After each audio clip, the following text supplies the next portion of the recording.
자, 65번 문제 보도록 하겠습니다. 66번. 66번.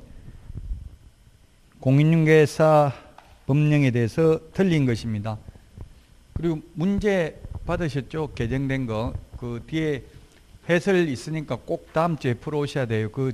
지금 다음 주에 이론 다 하고 문제 다 하고 할 시간이 없어요.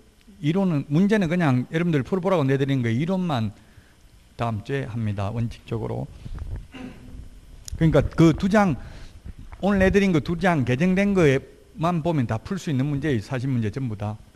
다 개정된 거하고 관련된 문제입니다. 자, 66번 문제입니다. 틀린 것은 했는데 1번 등록 신청 시 실무교육을 위탁받은 기관 또는 단체가 실무교육 수료 여부를 등록관청이 전자적으로 확인할 수 있도록 조치를 한 경우 실무교육 수료증을 제출할 필요가 없습니다. 4번.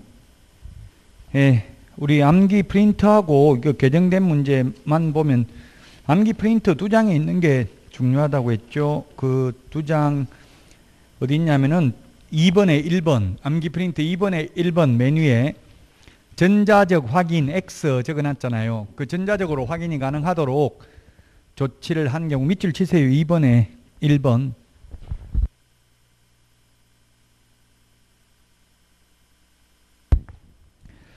왜 밑줄 치라고 하냐면 또 다음 주에 찾아보면 내가 밑줄은 쳐놓고 기억은 안 나고 충격받고 또 보고 계속 반복해야 됩니다. 그래서 1번은 맞고요. 그 다음에 2번 여권용 사진 제출해야 됩니다.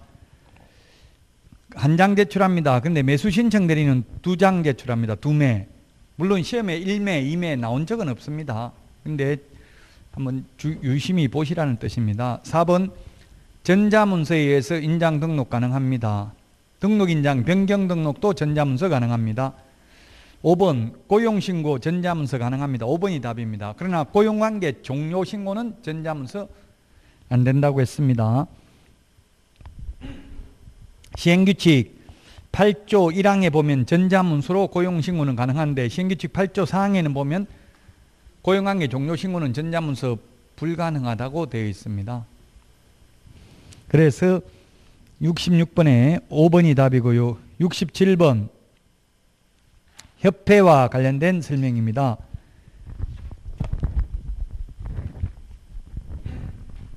맞는 것은 했는데 1번 대통령령이 정하는 게 아니라 지부, 지회는 정관이 정하는 바에 따라 지부는 시도에, 지회는 등록관청에 둘 수 있습니다. 시군구에. 니은은 협회만 거래정보사업자 지정받을 수 있다 했는데 지정요건만 갖추면 누구든지 지정받을 수 있습니다.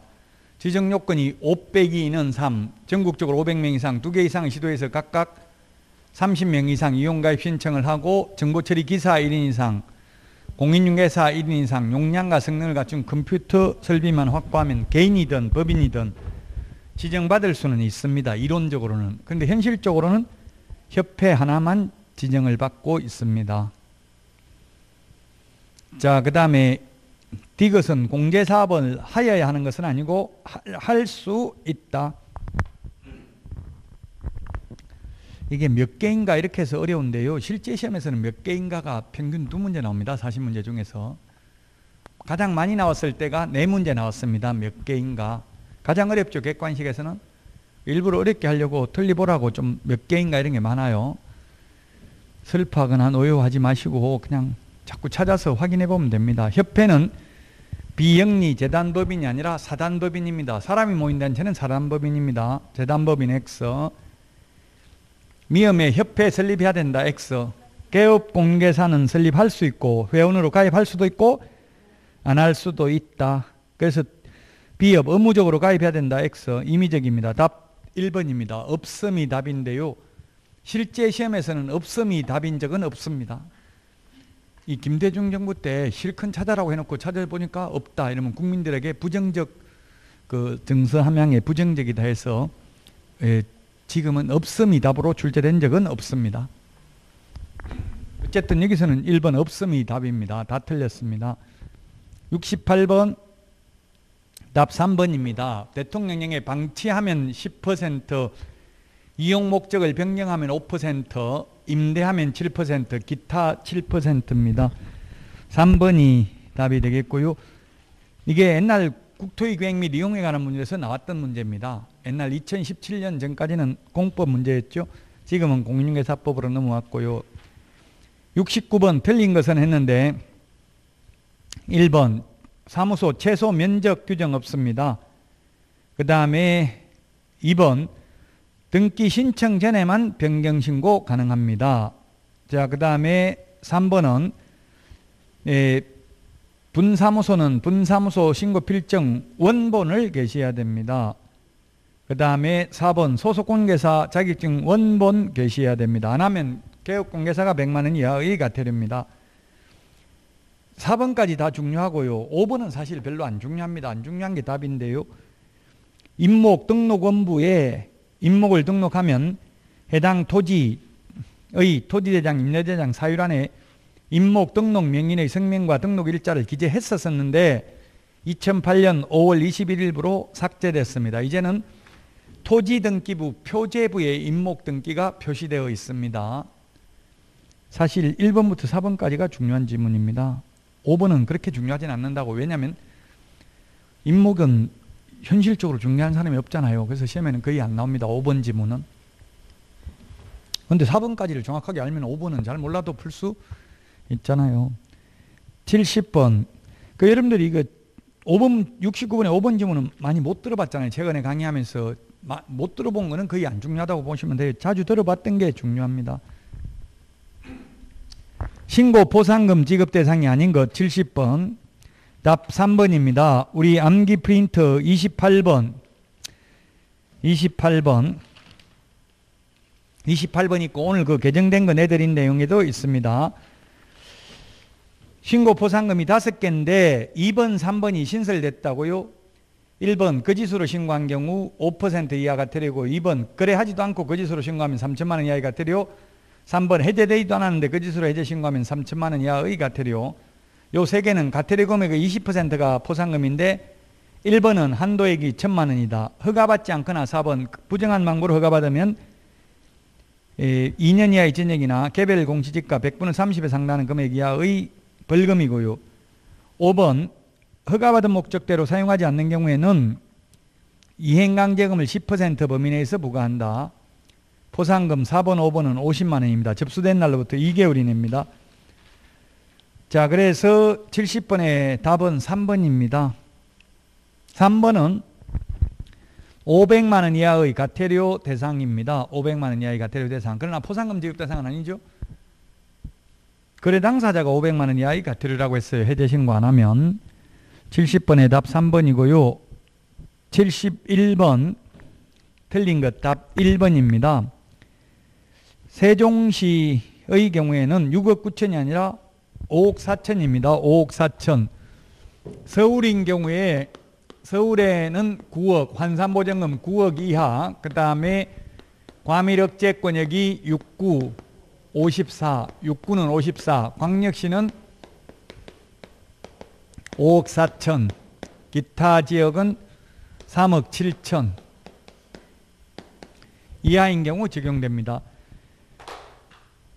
과밀억제권역이 아닌데 부산광역시는 과밀억제권역에 준하는 보호를 받습니다. 세파화, 세종파주 화성은 광역시가 아닌데 광역시에 준하는 보호를 받습니다. 세종파주 화성. 그래서 6억 9천이 아니라 5억 4천이 되겠습니다. 5억 4천.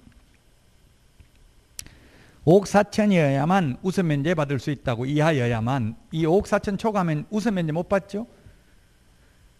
5억 4천을 초과해도 적용받는 것은 6가지가 있습니다. 표준, 대개, 권해. 표준, 영덕 표준 대개를 먹으라고 권했다. 6가지다. 표준 권리금 계약서 국토부 장관이 사용을 권장할 수 있고요. 상가금 임대차 계약서 법무부 장관이 사용을 권장할 수 있고요. 대항력, 계약갱신요구권, 권리금 회수기회 보장 3개의 차임액을 연체했을 때 해지할 수 있는 거, 이거는 환산보증금과 상관없이 적용됩니다. 그럼 만약에 세종시에서 환산보증금이 5억 4천을 초과하면 최단기 존속기간 1년 적용 안 됩니다. 5%밖에 못 올린다. 적용 안 됩니다. 더 올려도 됩니다. 그 다음에 임차권 등기 명령 인정되지 않고요. 월차임 전환율 기준금리 더하기 기준금리 곱하기 4.5배 이런 거 적용 안 된다고요. 더 많이 해도 됩니다.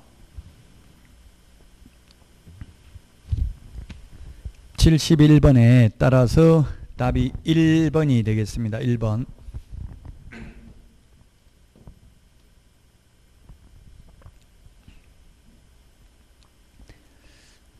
자, 그 다음에 2번은 이해관계인은 확정일자, 부여일, 차임 및 보전금 등의 정보 제공을 요청할 수 있다. 이해관계인.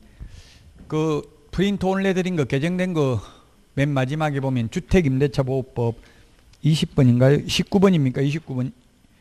20번입니까? 19번에 있네요. 그 19번에 동그라미 2번 밑줄 쳐놨네요. 임차 목적물, 임대인, 임차인의 성명 또는 법인명, 단체명, 확정일자, 무효일, 차임, 보전금, 임대차 기간을 전 세입자는 열람 요청할 수 있다고. 이해관계인의 범위에 전 세입자도 들어갑니다. 왜 그래요? 주인이 그 산다고 직접 살겠다고 세입자 내보내버리고 다른 데 세를 놨는지 안 놨는지 확인하려면 전 세입자가 이걸 열람할 수 있어야 되겠죠. 동주민센터에 임차인이 누군지. 요건 9월부터 시행될 예정인데 지금 현재는 입법 예고되어 있고요. 아직은 확정되지는 않았습니다. 시험 보기 전에 확정될 예정입니다. 18번, 19번, 20번 두 개는. 자, 그 다음에 3번은 이게 무슨 말이냐 하면 집을 주택 상가 다 마찬가지입니다. 주택이라면 집 비워주지 않고 경매 신청은 할 수 있다. 나중에 배당금 받을 때만 비워주면 된다. 이런 뜻이라고요. 이게 지금 3번 말이. 그 다음에 4번 임차권은 임차물에 대하여 민사집행법에 따른 경매가 실시된 경우에는 그 임차 건물이 매각되면 소멸된다. 다만 보증금이 전액 변제되지 아니한 대항력 있는 임차권은 그러하지 아니하다. 그럼 대항력 있는 임차권은 전액을 다 변제받을 때까지 대항력을 주장해가지고 안 나가고 버틸 수 있다. 주택이나 상가나 똑같습니다. 이거는. 자, 임차권 등기명령 똑같다고. 주택이나 상가나. 기각하는 결정에 대해서 임차인은 항고할 수 있습니다. 즉시 항고할 수 있는 게 아니라 통상적인 항고를 할 수 있습니다. 반드시 즉시 항고해야 된다 하면 X입니다. 민사집행법에서는 즉시 항고할 수 있죠. 즉시 항고라는 건 항고할 수 있는 불변의 기간이 있어요. 보통 일주일 안에 항고하는 걸 즉시 항고라고 하고 통상 항고는 2주 안에 하면 됩니다. 항고할 수 있습니다. 71번에 1번이 답이고요. 72번 틀린 것은 했는데, 자, 1번 판례입니다. 양벌 규정에 의해서 직원 잘못으로 사장이 벌금 받아도 결격 사유가 아니다. 판례입니다. 이 법에 의한 벌금은 본인이 잘못해서 받은 벌금만 해당된다고 해석해야 된다. 자, 그 다음에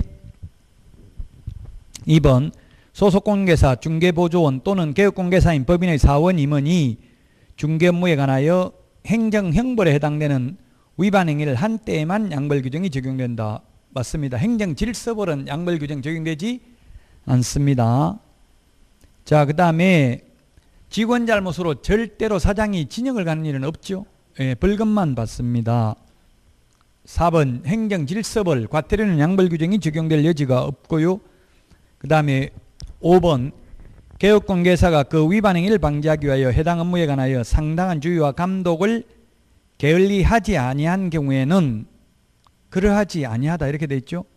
고용인의 잘못으로 벌금을 선고받을 수 없습니다. 과실이 없는 경우에는. 개업공개사가 그 위반 행위를 방지하기 위하여 상당한 주의와 감독을 게을리하지 아니한 경우에는. 72번의 답 5번이고요. 73번 교육제도 시험에 반드시 출제됩니다. 우리 프린터 53번에 암기 프린터 53번에 교육제도 5개가 있습니다. 실무교육은 법률 지식 밑줄 치세요. 1번 법률 지식. 그 다음에 4번 연수교육은 법제도의 변경사항 밑줄 치세요.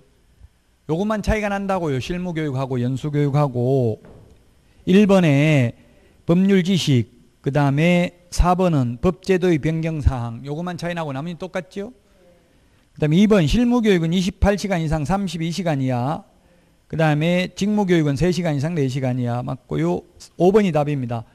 모든 임원은 연수교육 대상이다. 모든 임원은 실무교육은 받아야 됩니다. 미리. 연수교육은 개업공개사나 소속공개사가 받습니다. 자격증 없는 임원은 소속공개사 아니죠. 그래서 자격증 있는 임원만 받으면 됩니다. 연수교육은. 매수 신청 대리 실무교육은 대표자만 받죠. 모든 임원이 받는 게 아니고요. 매수 신청 대리 실무교육은 73번에 5번이 답이고요. 74번 옳은 것은 했는데 답은 2번입니다. 기억하고 리얼 두 개가 옳은 거고요. 니은 틀렸습니다. 중개보수를 받기로 약속 요구만 하는 것은 미수범에 그친 경우는 처벌하지 않습니다. 미수범을 처벌한다는 규정이 없기 때문에 그렇습니다. 실제로 초과해서 받아야 처벌되고요. 뭐 예를 들면 8억만 받아주고 더 받는 건 다 먹어도 좋다 이런 약속만 했다고 처벌받는 것은 아닙니다. 자, 그 다음에 디귿은 상가 분양 대행하고 받는 수수료는 중개보수가 아니니까 0.9 초과해서 3%, 4%, 10% 받아도 상관이 없다. 통상 지금 MGM이라고 해서 10% 줍니다. MGM 10% 준다고 통상. 그리고 기획부동산도 보통 10% 줍니다. 수수료. 지금 서울에 부동산 업체 코로나 강남에 확진됐다고 하는 게 그 전부 강남에 보면 강남대로 2층은 전부 기획부동산 뭐 보험회사 이런 것밖에 없어요.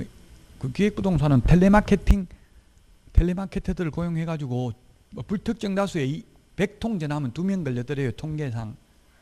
하루에 100통씩 전화해야 돼. 그럼 2명 정도 걸려들면 한 달에 한 건만 하면 10% 받으니까 부동산 보통 한 1억 투자하잖아요. 그러면 한 2천만 원 받는다고 한 건만 하면. 저는 3천만 원 벌어봤어요. 기획부동산에서. 친구가 기획부동산이라 해도 하겠다고 하더라고요. 그래서 기획부동산이다. 제가 속일 수는 없잖아요. 친구 초등학교 친구인데 그 어디를 해줬냐면 저기 여기서 오송역 지나서 뭐 저 전라선 가는 게 저기가 갑자기 역 이름이 생각이 안 나네. 오송역 다음에 전라도로 가는 거 어디서? 공주역.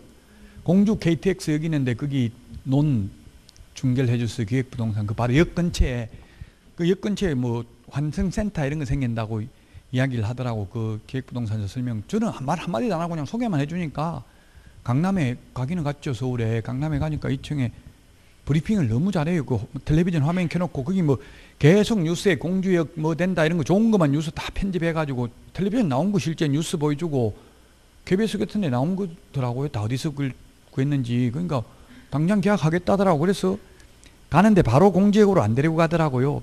어디로 가냐면은 저기 아산역 있잖아요. 아산역 왔다가 그 다음에 오송역 왔다가 세 번째 공주역 가더라고. 이거 한번 봐라. 이게 광명역도 데리고 가려더라고. 그럼 지금 옛날에 이게 허벌판이 이렇게 바뀌었다. 여기도 이렇게 바뀔 예정이다. 막 빨리 계약하겠다고 막 친구가 하더라고. 그래서 3억 어느치 샀어요. 지금 팔았는지 못 팔았는지는 모르겠어요. 미안해서 친구 동창회도 잘 안 가요. 제가. 그래서 여자친구인데 어쨌든 뭐 저는 뭐 속인 건 아니고 해달라고 자기 옛날에 기획부동산 했다더라고. 또 하고 싶다더라고요. 그래서 해줬어요. 그 문제는 뭐냐면 기획부동산은 이게 지분 투자를 하기 때문에 문제예요. 그냥 한 필지 통으로 샀으면 내가 팔고 싶으면 팔면 되잖아요. 근데 지분으로 여러 명이 지분으로 했기 때문에 실제 내가 팔고 싶다고 팔기가 그러니까 거의 불가능이라고 봐야죠. 한두 명도 아니고 여러 명이니까. 지분이라고 공유 지분으로 한 필지 있으면 원하는 만큼 돈 3억이면 3억 투자한 만큼 4억이면 4억 투자한 만큼 그냥 그대로 그 평당 한 80만 원씩 그 논을 샀어요. 실제 논 그 80만 원씩 평당 80이더라고요. 실제로는 그 처음에는 한 2만 원밖에 안 해서 계획 나오기 전에 논밭 시골에 2만 원밖에 안 해요. 그러던 게 뭐 계획 발표되고 그러니까 한 10만 원 정도 산 것 같아요. 부동산에서 통으로 한 필지를 다 산다고 사가지고 이제 그 다음부터 그냥 필지 쪼개가지고 그 분필이 안 되니까 그냥 지분으로 중개하는 거예요. 지금 청계산 기획부동산 보면 서울의 청계산에 뭐 엄청나게 많은 사람한테 지금 뭐 수백 명, 수천 명한테 분양했더라고. 청계산 산꼭대기까지 거의 분양했더라고요. 수산이 아니고 전국적으로 다 있어요. 그래서 지금 코로나 한 것도 그런 거라고 제가 기획부동산에 가서 강의도 해봤어요. 저는 강사료만 받고 그냥 사기꾼처럼 보이니까 이제 그냥 학자들 이런 사람들 초대해가지고 그냥 강의만 한다고 그러면 부동산 투자에 대해서 재테크에 대해서 그러면 의심을 안 하잖아요. 처음에 좋은 강의부터 하고 그리고 나서 이제 상담하고 이렇게 하는데 데리고만 가면 절대 어디 데려가는지 말하지 말고 그냥 일단 데리고만 오라고 그래. 미리 기획부동산 이런 말 하면 아무도 안 따라오죠. 아무 말 하지 말고 어디 가는데 하면 좋은데 그냥 일단 따라와 봐라. 밥 사줄게 이렇게 해가지고 데려와가지고 그거 하면 다 자기들이 하려고 그래요. 설명을 잘해가지고 도면도 정교하게 다 만들어놨더라고요. 여기 생길 거다 이런 걸 그걸 어떻게 위조한 건지 그거는 모르겠어요. 어쨌든 저는 책임져야 되니까 말 한마디 안 하고 그냥 가만히 있었어요. 그러니까 제가 법적인 책임은 없어요. 단지 이제 도의적인 책임은 있는데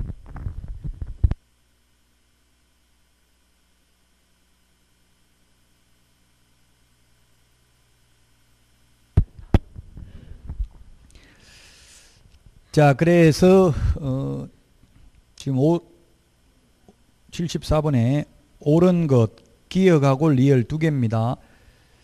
자, 그 다음에 미엄이 최근에 판례인데 무등록 중개업자 처벌받는데 자격증을 따고 무등록도 있고요. 미엄은 아예 처음부터 자격증 안 땄으니까 등록 자체가 불가능하죠. 그래도 무등록이라고 그래가지고 중개업을 해도 자격증 따놓고 등록을 안 했던, 자격증 안 따고 등록을 안 했던 똑같다고요. 무등록업자는. 애초에 등록할 수 없는 경우도 이 판례가 있어요. 대부분 판례가. 다 무등록 중개업자이다. 2번이 답이고요. 그 다음에 75번 암기 프린트 51번에 4번에 있습니다. 암기 프린트 51번에 보면 1번부터 3번 자격증 미제출, 등록 신청, 분사무소 설치 신고, 소속공개사 고용 신고.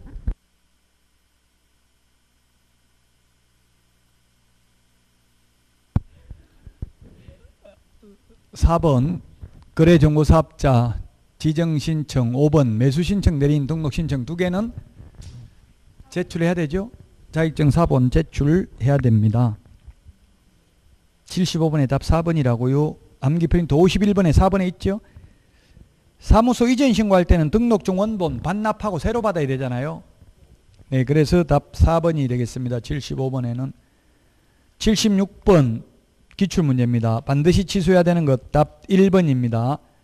기역, 양도 대여한 경우, 니은 사망한 경우, 미엄에 최근 1년 이내에 2회 이상 이 법 위반으로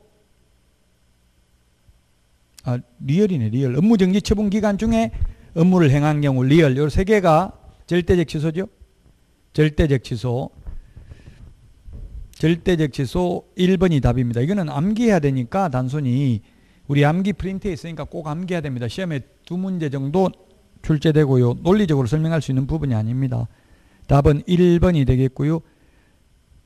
77번 옳은 것은 답 4번입니다. 1번은 부정하게 자격을 취득한 경우 자격 취소 사유에 해당합니다. 부정한 방법으로 자격을 취득한 경우. 부양지역 이렇게 했죠. 부양지역.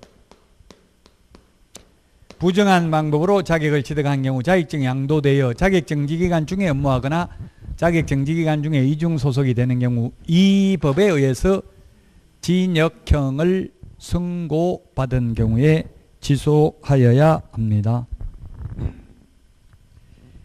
2번 결격사유 12가지가 있는데 어느 하나라도 해당되면 시험 못 본다 했는데 자격 취소되고 3년 미경과자만 시험 못 보고 나머지는 시험은 다 볼 수 있죠. 미성년자도 자격은 취득할 수 있습니다. 우리 암기 프린트 31번에 있고요. 결격사유는 시험에 반드시 나온다. 3번입니다. 부정행위자는 시험을 무효로 하고 그 처분일로부터 3년이 아니고 5년간 시험 못 본다. 41번 암기 프린트 동그라미 1번에 있습니다.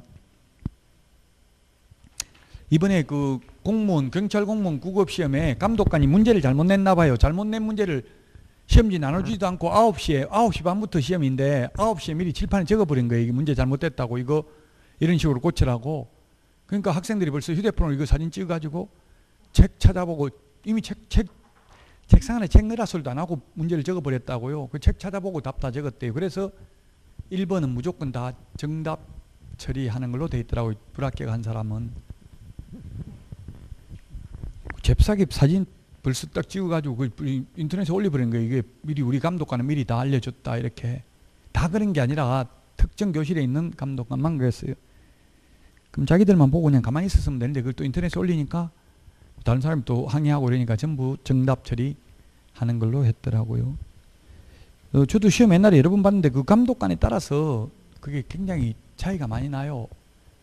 그 감독관들 서로 안 하려고 그래. 그래서 감독관 잘못하면 책임져야 되는 책임만 져야 되고 돈 그 공무원 이런 거는 많이 받지도 못해요. 공인중개사가 10만 원 받는데 하루 그 감독하고 10만 원. 그 잘못되면 책임져야 되잖아요. 만약에 이 부정행위 한 거 이거 동조하면 난 처벌만 받으니까 아예 돈 안 받고 안 하려고 한대요.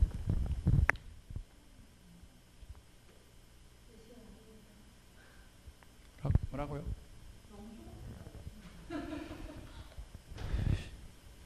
저 같으면 10만 원 받고 하겠다. 그냥 일요일날 집에 있으면 와이프 잔소리만 해야 되는데 나가서 10만 원 벌어오면 그게 어딘데요?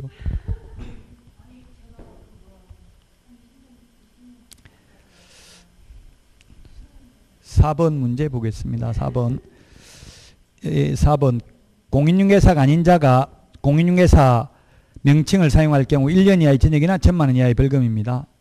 4번이 맞습니다. 근데 자격증을 땄으면 개업을 안 하고 취직 안 해도 명함에 공인중개사라고 새겨 다녀도 상관없다. 2번 시험에 나왔어요. 저도 지금 명함에 공인중개사, 부동산학 박사 이렇게 해가지고 적어가지고 주니까 사람들이 좋아하는 게 아니라 다 재수없다 하더라고. 그래서 이제 뺐어. 지금 이름만 모르겠어요. 왜 그런지 모르겠는데 뭐 별로 좋아하지 않더라고. 그래서 공인중개사도 빼고 박사도 빼고 그냥 이름만 적었어요. 너무 똑똑하고 잘나고 이러면 재수없다고 그래요. 그래서 텔레비전 같은 데도 다 처음에 불쌍하게 나오다가 나중에 잘 되잖아요. 77번에 4번이고요. 5번은 1차 시험에 합격한 자는 다음 해가 아니라 회의 시험에 하나여 1차 시험을 면제합니다. 그래서 답 4번이 되겠습니다. 78, 79 올해 7월 31일부로 바뀐 개정주택임대차 보호법입니다. 1번이 답입니다. 임대차 계약 갱신요구권 등의 개정 규정은 이 법 시행 이후에 체결된 계약부터 적용되는 게 아니라 이 법 시행 당시 존속 중인 임대차에 대해서도 적용한다. 부칙 제2조 1항입니다.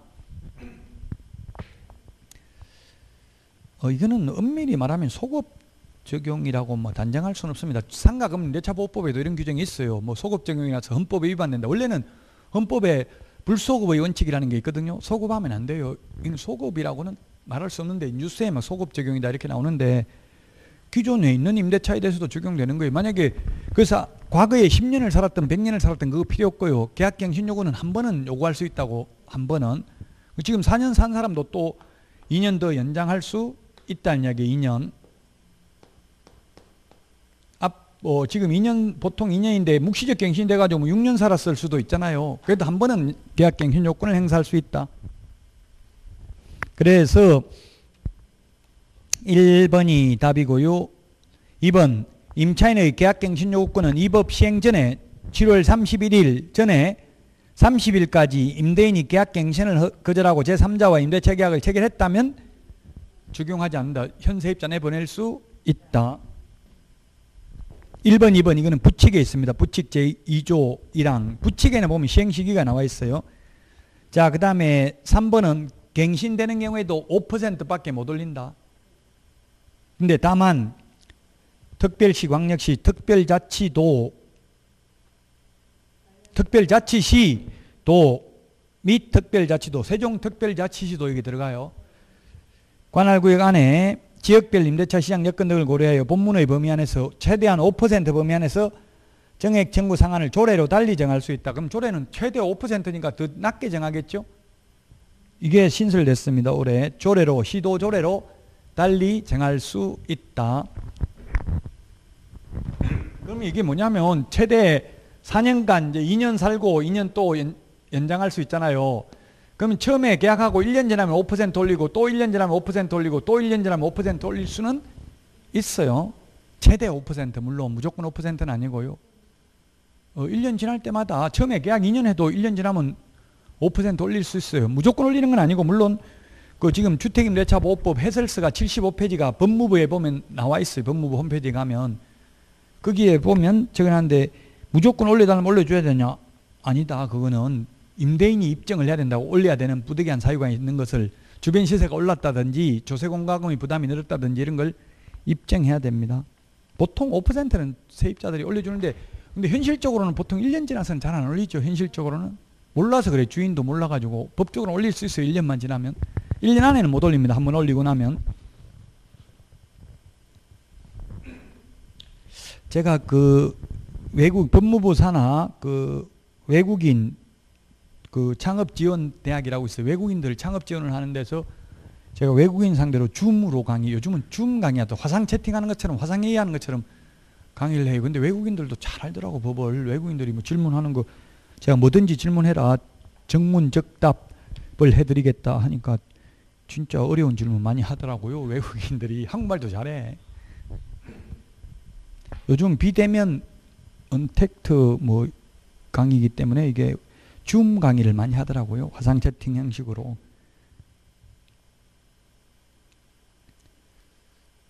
그 대학이나 뭐 대학원 이런 데서 이때까지 나이 많은 교수님들 그냥 20년, 30년 전에 하던 소리 계속 하다가 이제 이게 인터넷으로 하니까 전부 다 노출되잖아요. 그래서 엄청나게 항의도 많이 온다더라고. 강의, 그게 강의냐 이렇게 하면서. 학원 강사만큼 강의하는 데가 없어요. 대학에서는 이렇게 강의 잘하지는 못해요. 대학교에서는. 저도 제가 대학에서 한 7과목인가 강의를 했어요. 그러니까 저도 모르는 게 많다고. 그냥 아무거나 하라고 하면 다 한다고 해야 돼. 못한다고 하면 돈 벌어야 되는데 무조건 한다고 해야지. 그러니까 한다고 하고 그냥 줄줄 읽으면 돼. 그냥 강의 교환만 줄줄 읽으면 안 되겠지만 강의 교환 보고 설명하는 거 아무나 할 수 있다고. 앞에 보이거든요. 원고 보면서 하니까 그 원고 보고 읽는 거야. 누가 못해요. 읽어도 그냥 글 읽는 것처럼 안 하고 그냥 좀 설명하는 것처럼 조금만 하면 되거든요. 근데 학원에서는 그렇게 하기가 힘들다는 이야기. 학원은 정확하게 자기가 모르면서 강의하기는 어려워요. 그래서 학원 강사가 최고 강의는 잘해요. 최고 강의하기 쉬운 게 석박사 강의하기 최고 쉬워요. 석박사는 그냥 발표만 시키면 돼요.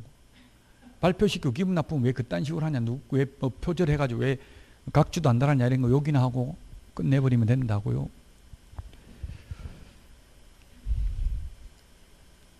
자, 그 다음에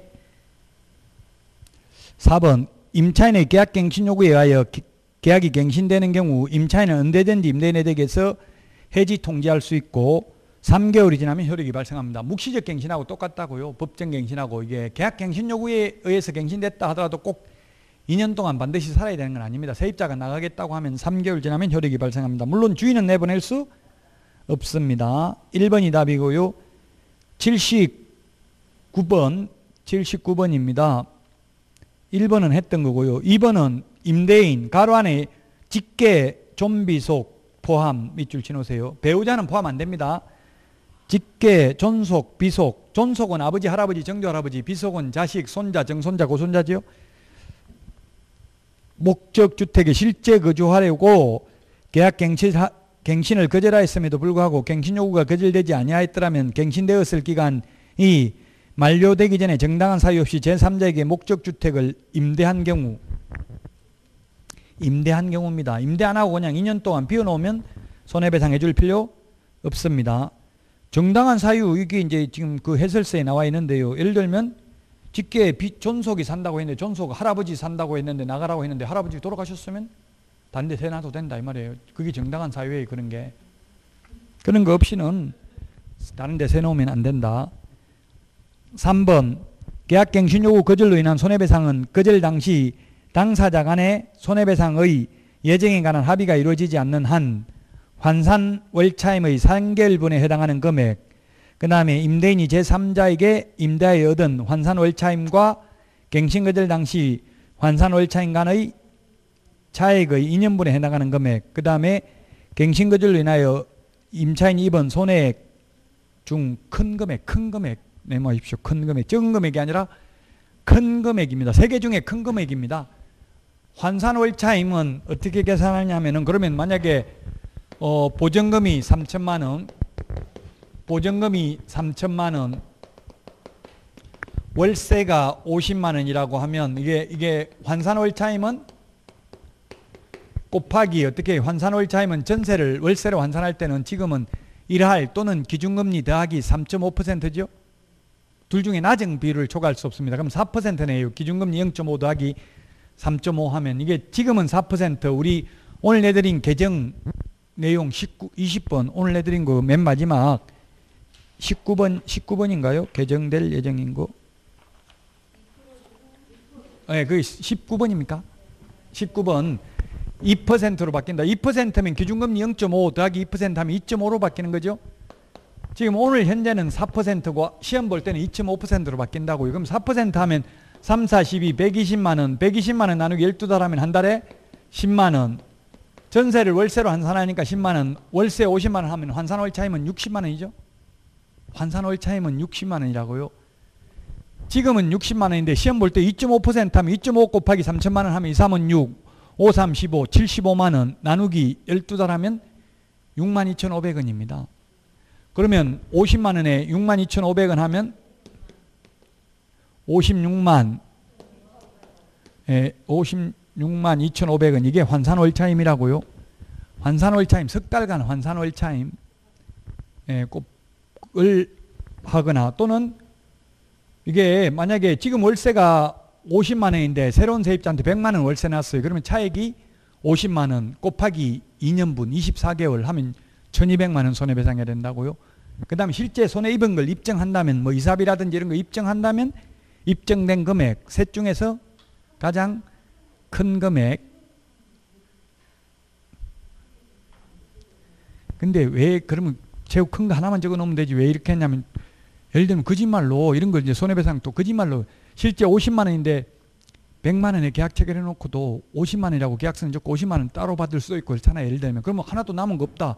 결국 나 50만 원 세놨다 이러면 한 푼도 못 받잖아요. 그러니까 최소한 이 셋 중에서 가장 높은 금액이에요.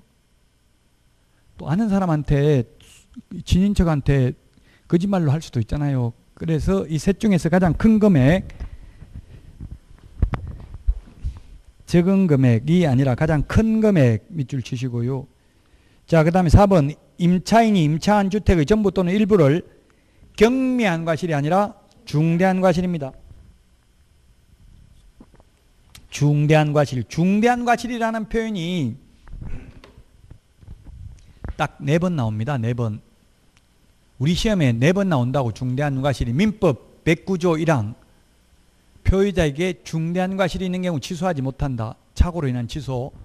그 다음에 상가금융임대차보호법에 2번, 주택임대차보호법에 1번 해서 4번 나온다고요. 상가금융임대차보호법에서 중대한 과실이 있으면 계약갱신요구 거절할 수 있고요. 중대한 과실로 임차물을 파손한 경우에는 권리금 회수기에 보장해주지 아니할 수 있고요. 계약갱신요구 주택 거절할 수 있다고요. 4번 중대한. 우리 공인중개사법에는 중대한 과실 없습니다. 우리 공인중개사법 제30조 1항에는 고의과실로 손해를 입힌 경우 이렇게 되어 있어요. 그러면 경미한 과실도 손해배상 해야 된다고요. 공인중개사법상 경미한 과실도.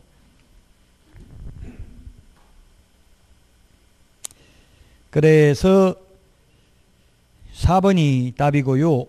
5번은 주택은 2기의 차임액을 연체하면 거절할 수 있고요. 상가는 3기의 차임액이죠. 3기의 차임액. 우리 암기 프린터는 29번, 30번에 있네요. 30번. 예, 우리 암기 프린터 30번에 있습니다. 암기 프린터 30번. 30번에 보면 2기, 3기를 정리해놨죠. 30번에 맨 밑에 별표 밑줄 치놓으세요. 이거 30번에 2기 4번, 3기 3번이 있습니다.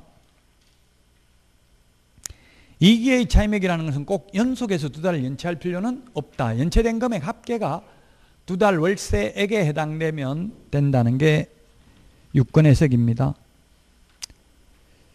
자, 그 다음에 80번입니다. 지금 바뀐 내용입니다. 역시 1번이 답입니다. 임대차 기간 끝나기 6개월 전부터 1개월 전까지입니다. 2개월 전까지가 아니고요.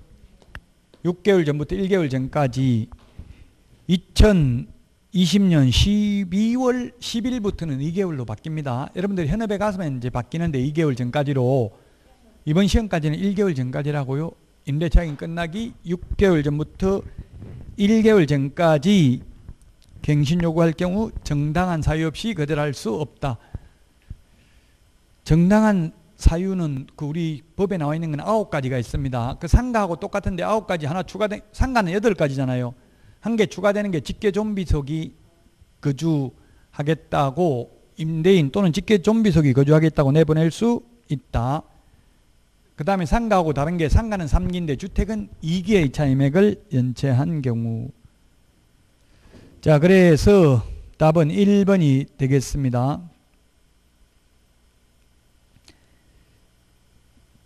그 4번에 보니까 임차인은 계약갱신 요구권을 1회에 한하여 행사할 수 있다. 갱신된 임대차 존속기간도 2년으로 본다. 자, 그 다음에 손해배상 해야 된다는 거 앞에서 했고요. 답 1번이고요. 81번 포상금입니다. 틀린 것입니다. 81번 부동산 거래 신고 등에 관한 문들 포상금인데 공무원이 직무와 관련하여 발견한 사실을 신고하거나 고발한 경우에는 포상금 지급하지 아니할 수 있다. 당연하죠. 공무원이 월급 받으면서 적발하러 다녀가지고 포상금 계속 받으면 안 되겠죠. 그 다음에 해당 위반 행위를 한 자가 자기가 위반해놓고 자진신고해가지고 포상금 받아먹고 안 되겠죠. 그 다음에 3번 익명, 가명, 위로 안 줬고 신고하면 포상금 안 주고요. 가명, 영탁, 송가인 이런 식으로 해가지고 신고하면 포상금 못 받는다고요. 실명으로 본명으로 해야 됩니다. 4번 포상금 지급 결정일로부터 1월, 이거는 공인중개사법은 1월, 부동산거래 신고 등에 관한 법률은 2개월, 암기 프린트 38번에 3번에 있습니다. 38번에 3번이 있다. 답 4번이고요. 5번 신고관청 또는 허가관청은 자체조사 등에 따라 포상금 지급 대상에 해당하는 위반 행위를 알게 된 때는 지체 없이 그 내용을 부동산 정보체계에 기록해야 됩니다. 답 4번이고요. 그 다음에 82번 9억 초과하는 경우에 적용되지 않는 것은 했는데 답 3번이고요. 디귿, 리얼, 이형 3개는 적용 안 됩니다. 적용되는 게 있네. 표준, 대개, 권해, 표준계약서, 표준 권리금 계약서 국토부 장관이 사용 권장할 수 있고요. 상가 임대차 표준계약서 법무부 장관이 사용 권장할 수 있고요. 대항력 계약갱신요구권 권리금 회수기회 보장 3기의 차임액을 연체했을 때 해지할 수 있는 거는 이 금액을 초과하더라도 일정 금액을 초과해도 적용되는데 그 디귿의 법정갱신, 묵시적갱신 법정갱신, 묵시적갱신이 적용 안 된다는 말은 민법에 법정갱신, 묵시적갱신을 적용한다 이 말이에요. 민법에서는 법정갱신이 돼도 계약기간의 정함이 없는 것으로 보니까 언제든지 해지 통보할 수 있잖아요. 임차인도. 임대인도 할 수 있죠. 임대인이 하면 6개월 지나면 효력 발생하잖아요. 그게 적용된다 이 말이에요. 주택임대차, 상가임대차 적용되는 게 아니고 그 다음에 5%밖에 못 올린다. 이것도 적용이 안 된다. 더 올려도 된다는 이야기죠. 환산보증금이 서울에서 9억 초과하면 이형의 월차임 전환 시 산정률 적용도 안 된다고요. 월차임 전환할 때 상가인 경우는 기준금리 곱하기 4.5배 적용 안 된다. 더 높게 올려도 된다. 임차권 등기 명령도 적용 안 됩니다. 최단기 존속기간도 적용 안 됩니다. 이 금액 초과하면 3번입니다. 디귿, 리얼, 이형 3개는 적용이 안 된다. 자, 그 다음 디귿, 이형 발음이 제가 디귿, 리얼 네, 이형 제가 뭐라고 했어요? 발음을 디귿, 리언? 리언이라고 해요. 리얼 디귿, 리얼, 이형 이형을 미음으로 들었다고 안 풀어봤나 보네. 해설이 있죠. 해설이 있는데 뒤에 디귿, 리얼, 이형 제가 시골에서 커가지고 바람이 별로 안 좋아요. 바람 너무 좋으면 잠만 와요. 강사는 원래 바람 안 좋은 게 더 좋더라고. 바람 너무 감미로우면 잠 온다고. 82번에 3번이 정답입니다. 3번. 83번 틀린 것입니다. 1번 무등록 중개업자 3년 이하의 전액이나 기출문제입니다. 3천만 원 이하의 벌금이니까 1,000만 원 받았다. 500만 원 받았다. 100만 원 받을 수도 있습니다. 판사 재량이잖아요. 연수교육 안 받으면 500만 원 이하의 과태료니까 100만 원 받았다. 맞고요. 그 다음에 둘 중에 하나를 안 하면 올해 250으로 받겠죠. 400에서 250 받을 수도 있고요. 300 받을 수도 있고 100 받을 수 있어요. 2분의 1 범위 내에서 늘리거나 줄일 수 있잖아요.